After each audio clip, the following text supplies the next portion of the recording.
does around here. And Zachary and Rebecca and Samuel and then Brianna and Brittany. And actually, each of the children that we have adopted, they would be considered outcasts of society, children that society probably would want to get rid of or not even acknowledge. As I said, our son John was one of 13 children. Half his brothers and sisters had died from starvation. And Joshua was a failure to thrive baby. Sarah, we saved her from being aborted. Emily is African American, and they could not find a home for Emily. Zachary is a result of a rape. He's autistic. Rebecca is also a result of a rape. Samuel is from Haiti, and he has water on the brain and seizure disorder, severe learning disability. And the twins, they're Caucasian, but they came from a very dysfunctional family. But each of these children are just remarkable. They're growing. Some of them have grown up, and they've turned out to be wonderful people.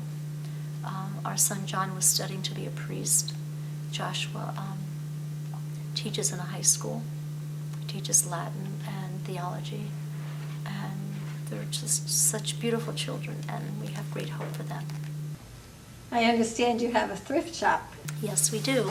As I said, we try to find creative ways to pay our bills, and so about 2 years ago, I opened up a thrift store.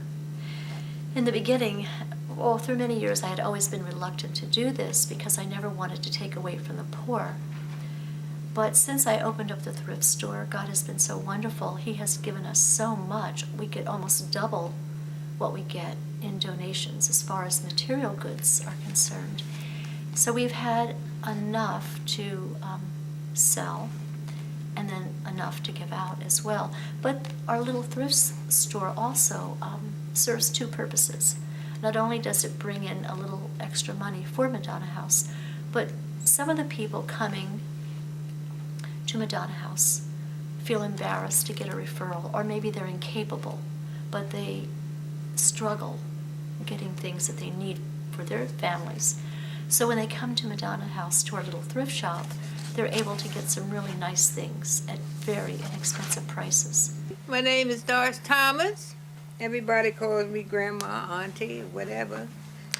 I've been with Becky over 20 years. Doris works over in the thrift shop right here. She runs it. And I volunteer at the Madonna House. We do need more volunteers for the thrift shop.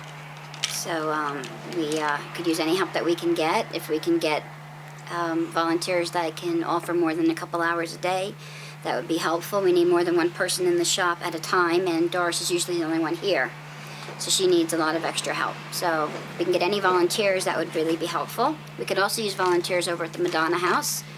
So not only do we serve the poor, but we serve people who can't afford to buy things as well.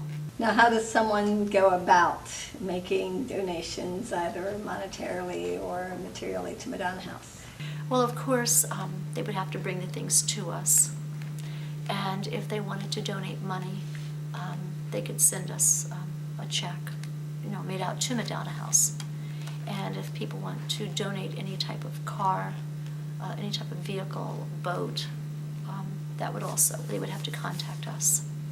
Is there anything else you would like to tell us about Madonna House or how it's run? Well, I would love for people to come in and see us, to see what we do, because it is the work of Christ in action. And it gives people a chance to serve the poor and realize that they are here. We don't always have to go out to another country to witness poor and suffering. They're right here in our community. And I would like for people to be able to know that the poor do exist, and they need our help always, continually. Just helping them one time sometimes is not enough.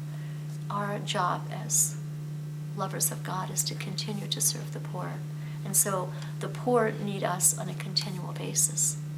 So we need clothing, furniture, toys, diapers, and money to operate. Thank you very much, Rebecca. It's been very helpful. Thank you very much.